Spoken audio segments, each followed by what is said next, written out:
Good morning, Bitcoin. My name is Thomas Hunt, and this is Proof of Work. Proof of Work is a show about the people behind Bitcoin, what they do, and how they got here. Our guest today is Jan Čapek. How's it going, Jan?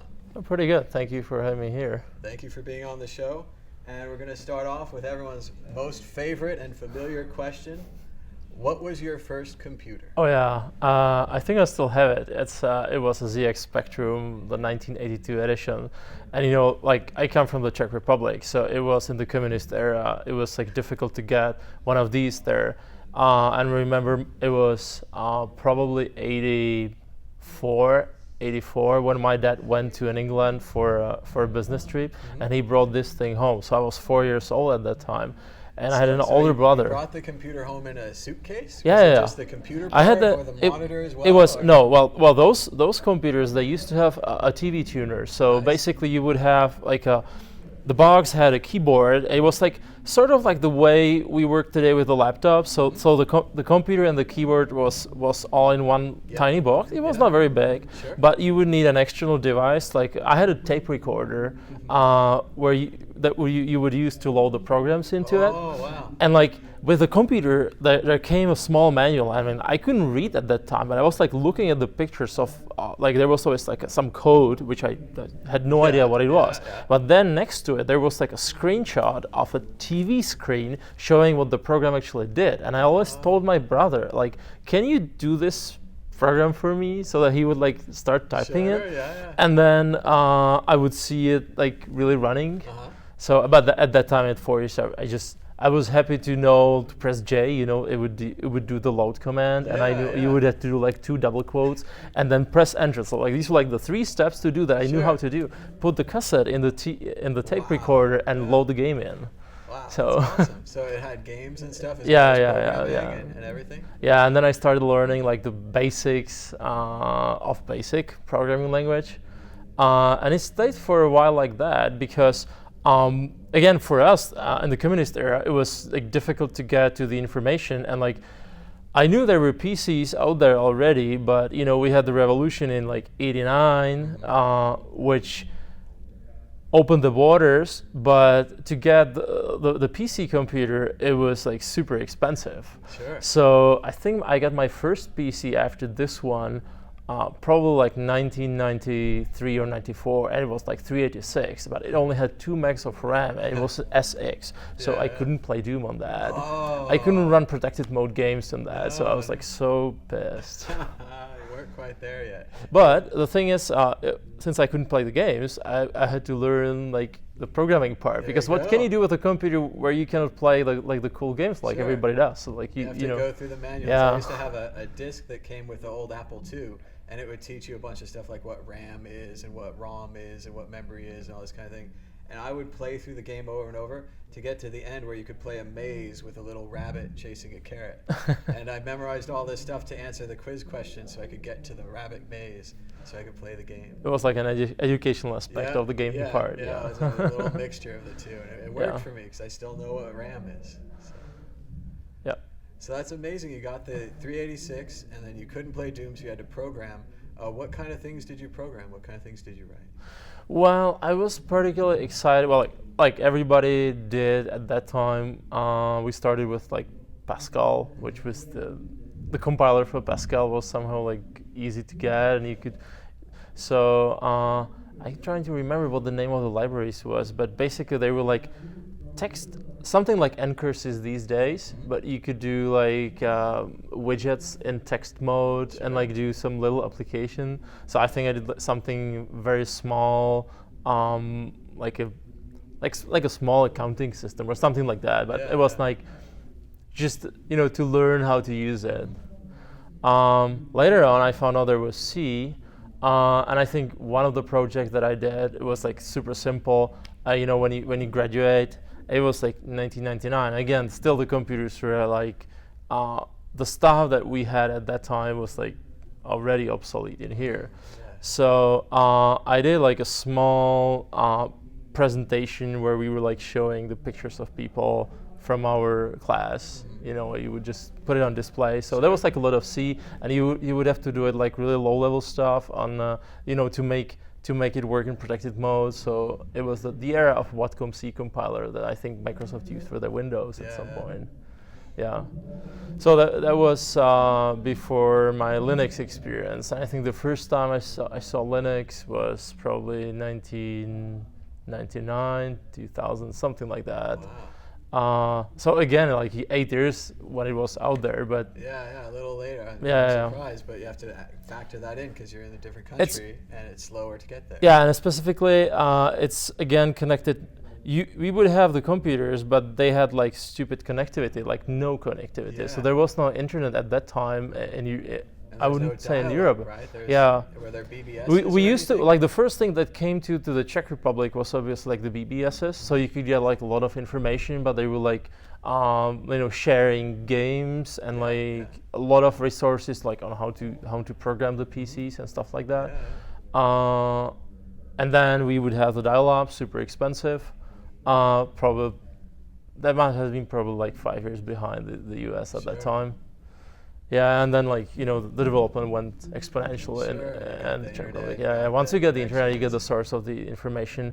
And then once you get to the university, the information exchange is obviously much easier. And sometime in 2001, I've been to an exchange program in Milwaukee. Milwaukee School of Engineering was my university for half a year, for a whole year actually. So I did like 3 semesters in there.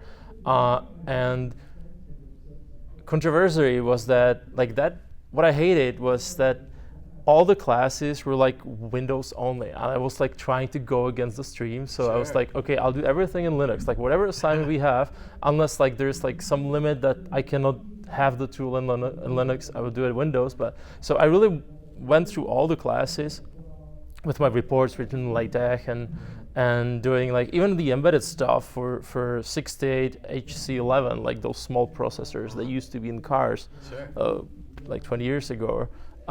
We did some embedded design and a small operating system, basically like a robot running and following a line, like what today's toys do. So we did this like 2001. Nothing like spectacular, but from engineering perspective, I just did like the curriculum that you in one class, in the operating system class, you would be assigned to work on an operating system, which you actually had to write it in assembly and some parts in C. And then in the next class, which was like the embedded systems class, you would actually build a robot. I think it was from MIT. It was called Handyboard at the time. Nice. So you would have to solder all the components on the board, and like from practical perspective, this was like a very educative way how you build like a full system. You have every You need the software, you need to put the hardware together, and then you need to make it alive. Yeah, so this was like my Linux curriculum, and since then I was just doing like everything in this platform. Well, that's interesting because that's kind of what Linux went on to become, is these embedded chips that are in cars or in traffic lights or other kind of systems. Eventually. Where it's just open source, so they can make it so cheap, and then they can also check it and test it and make sure it's going to work. Like traffic lights have backup systems, so you can't hack them and make them all green. Oh yeah. They have systems like that, and that's all just Linux, and it's on the chips. At the same time, I think some companies are actually misusing the availability of Linux and the ecosystem, where you can actually grab something, make a product, but don't return to the community, which turns out not to be a really good thing. It very much depends on the license as well. The BSD license, very restrictive. The other ones, build on it, it's not as controlled. Yeah, well, so that's why with the BOS we just tried to do it like open sourced everything. Yeah. So how did you go from writing small computer programs to getting into Bitcoin? Well, that was a coincidence. Probably in 2012, I met Slush for the first time. He was a friend of my partner, Pavel, who is here as well. And he just talked about some Bitcoin, and he was saying he's mining on graphics cards. It just all sounded weird. And I read the white paper, and it made sense to me, but I was like, well, why would I it was already late, 2 years late for me, Sure, but I kind of like knew about it, and I knew that he started the pool in 2011. So I was like watching the project, but I mean I had no idea about that. And then in 2013, like Slush, he was just fed up with the project. He was like, well, I have to do something, and he was like, running it alone. And those were like the Wild West eras when pools were probably hacking each other somehow, like sending DDoSes, and like a lot of 55% there was like 60%. Everyone freaks out. Right. There was these kind of exactly. Things, So there was like a lot of volatility in the hash rate, and the pools were like garage projects. Like Slushpool at that time was like running on one machine in one data center. Sure. So at that time he said, well, I want to continue with the project. So he basically made a deal with me and Pavel to make it into something sustainable and professional in a way. So that's when we started working on it, and we've been working on it till today. Now it's a company of about 30 people running Slushpool. We have scaled it up to all the continents. Well, pretty much all over the globe. So you guys mainly you offer Bitcoin mining. If you mine by yourself, you'd probably never get a Bitcoin. But if you mine as a group with a team in a pool, then you all get a little piece of the Bitcoin that you mine. What happens when you actually pool the computational resources? You're reducing the variance, and you can get the same reward as if you were mining solo. But the problem is that this reward is spread out throughout the time, so it's sort of like making up for the changes in the difficulty. Because if I'm going to plug in my S9 in the wall and try to do a solo mining, I may mine the block in a year, on a 2, or in 4, depending on my luck. But at that time, the difficulty is so high, it may happen that it's not going to be ever, right? Yeah. So this is the basic principle of the pooled mining, and this is the concept that Slush came up with. And what kind of competition do you guys face in the mining field? I mean, Jihan, Bitmain has a big mining farm. These kind of things. Well, I think the geographical distribution of miners is pretty stable now. So I think the competition itself is also again pretty stable. I think miners are trying to pick their pool depending on their preferences, on the reachability, what's their latency towards the endpoints. Maybe they prefer one payout scheme over the other. Sure. Again, it's about trust. So if a pool publishes it has a certain hash rate and you have some proportion to it, you have to trust them that it's the real hash rate. So sometimes it's even like irrational where people would try to say, oh, this pool has lower fees, but they advertise lower fees. But when you physically mine on that and when you do the calculation, you will see the fee is not actually the one that's published. So that just proves that the marketing is sometimes too efficient, I would say. Sure, over promises. Well, it's really easy in marketing. I know I was at a company, we were doing discounts for Bitcoin, and you start out, you're like, well, sometimes people get a 25% discount, so we should market that. And you're like, no, sometimes they only get 20, sometimes they only get 15. Well, what about a 10? And you're like, but 25 sounds so much better. And it's a real easy marketing mistake to do that over promising. Yeah, and the problem is that one of the assets that a project has is the trust and reputation, and we try to not to break our reputation. So whatever we publish, I want this to reflect the technical state of things. Again, have you heard about hash rate proof? No. So it's a feature that nobody knows about. But it's basically there was a concept of weak blocks, but basically something like let's say the difficulty of the Bitcoin network is X, and let's say the pool sets the difficulty artificially to X over 1,000. So it's 1,000 small by a factor of 1,000 smaller. Yeah. So that means certain submissions from the miners qualify for such an internal pool block. If we publish all the data that came up with the job, so technically like running, I don't want to call it blockchain, but we have a list of these blocks of data published on our website that you can download, and it pretty much allows you to verify at that time that the pool was advertising, let's say, what is the hash rate? 4 exahashes. So sure. let's say we were advertising 4 exahashes, but you can verify based on those little blocks that we actually had this hash rate because they qualify for the proof of work. So you could accurately see that you're getting the numbers you're promised. Yeah, but we can.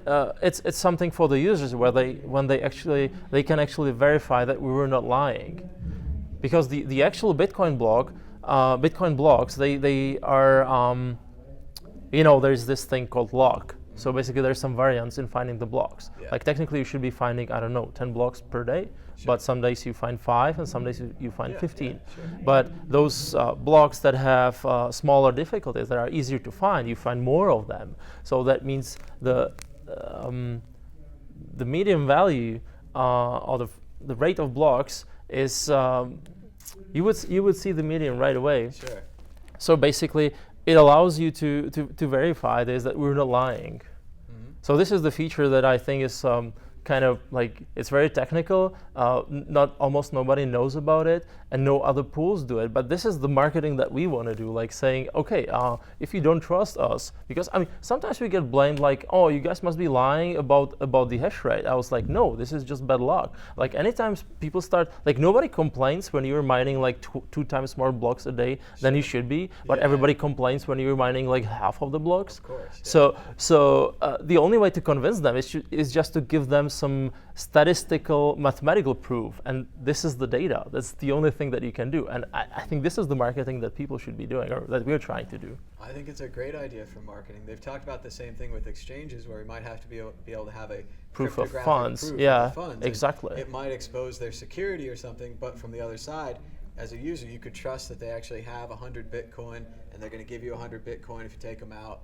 Whereas right now they're just black boxes and we don't know what's going on. Yeah, you have to trust that it works, and I have a pretty bad experience. Yeah, the exchanges. And an exchange actually working for years and years, and then suddenly it was my mistake. I just look at the exchange rate, and I think it was Namecoin or something like that, and there was like a big discrepancy. I just didn't notice it. The price was like significantly higher. Sure. I made the deposit and sold them, and I just couldn't get the Bitcoin out. Yeah. So I have to rebuy them. That was again pushing the price higher, and catching other people in it. Well, and if you have this other option, you could publish the numbers, right, and then someone could go through do their due diligence on the mining pool before they even commit their hashes. Yep. I think that sounds like a great new system. And I know you guys open sourced your software recently for the mining. Yeah, that's another initiative that we started. It's called BraiinsOS. Well, I already explained it. Basically, we try to come up with an open source alternative for the S9 firmwares. But the original idea was that the BraiinsOS should be a general purpose Linux distribution based on OpenWRT. And specifically, since we have limited resources of people who can work on it, because our domain is mining, we decided we're going to support the most popular mining devices, which are currently the S9s.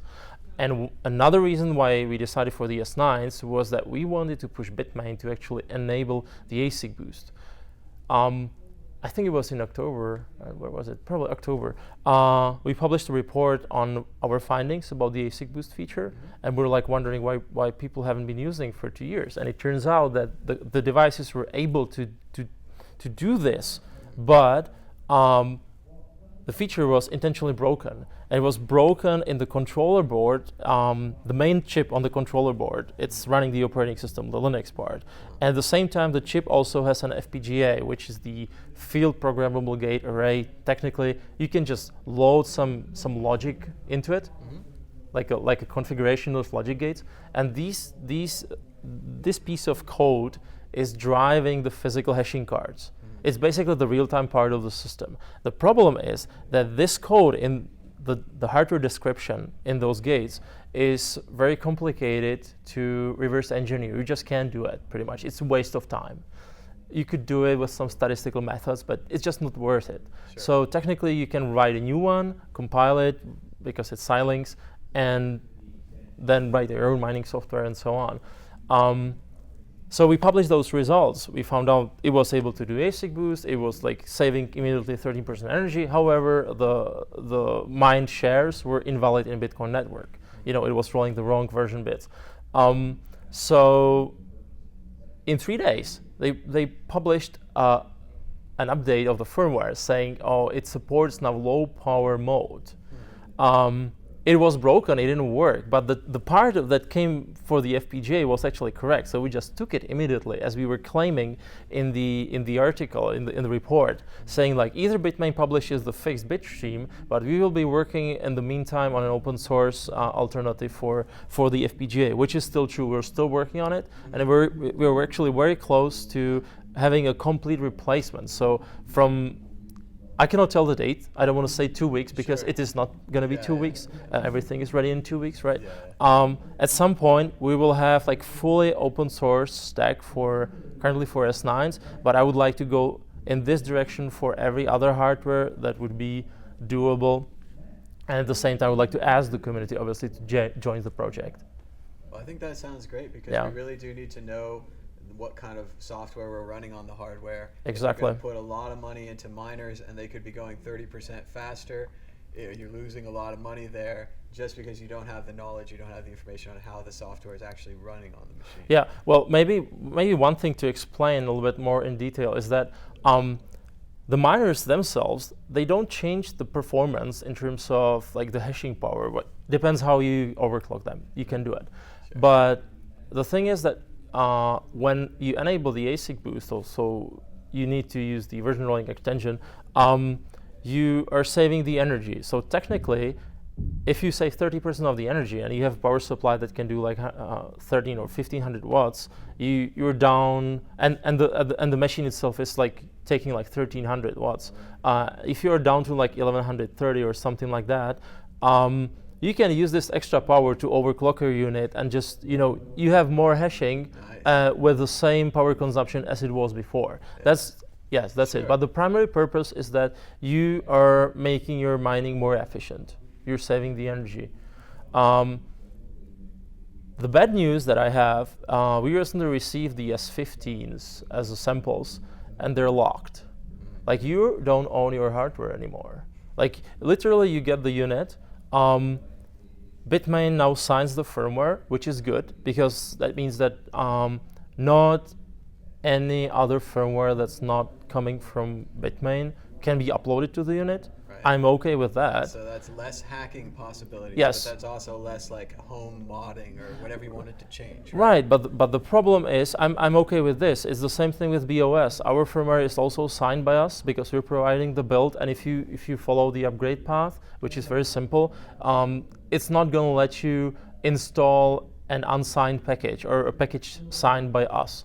So this is the good way. But the problem is that with BOS, if you don't like it, you can just refresh it with whatever you want. You can even have your own custom build with your own signing keys and like refresh everything completely or reconfigure it. The problem is that the S15s are like closed, so that means you cannot log into the machine through SSH. It does have an SSH, but it's disabled, intentionally disabled. It doesn't have telnet, and the only way to hack the machine is you need to use a serial console, which is not usable on a big farm. Like, you cannot run in your farm with a cable to every single machine if you have thousands of them, and just in order to log into one of them. And if you actually, so we were thinking, okay, let's do it. So we did that, and there was SSH in there, but it was disabled. So we enabled it. And we're thinking, okay, now we can work with it remotely. But there's a daemon in the machine which actually disables the SSH right away. I mean, there's a way around it, but I'm just demonstrating that there is some. Yes, there is some. There are some incentives here from the manufacturer to prevent people to own the machine. What if there are some? What if they can run the machine and at bigger speed? I mean, we didn't really investigate what the S15s can do, Sure. but what if you're not like using the full potential and wasting some energy? I mean, I don't know. And you have thousands of them, and you're running not mining farms 24 hours a day, 7 days a week. It seems like thousands could be lost. Right.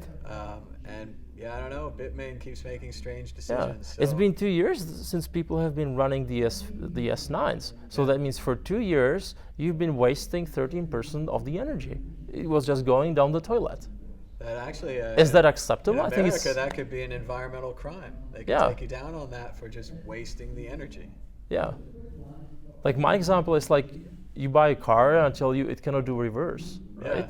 And then after 2 years, somebody tells you, oh, if you press this button, you can actually do reverse. Sure. Is that suitable? Well, it sounds like a potential lawsuit. So I'd say definitely talk to David Silver. We've talked to him. He's around here. He loves to sue Bitcoin companies. That would be interesting to see. But thanks so much. It's been a really good interview. Where can people learn more about what you guys are doing at Slushpool? Just definitely go to our website, slushpool.com. If you want to check out the BrainsOS initiative, just go to brainsos.org. We're coming up with a major update this January. We'll have some cool new fan control algorithms, pretty standard ones, nothing surprising, but they're standard. And just reach out to us on Twitter, on Brains Systems, or to me, to Jan Brains. All right. Well, thank you so much, Jan. Thanks you for having me here. Thank you.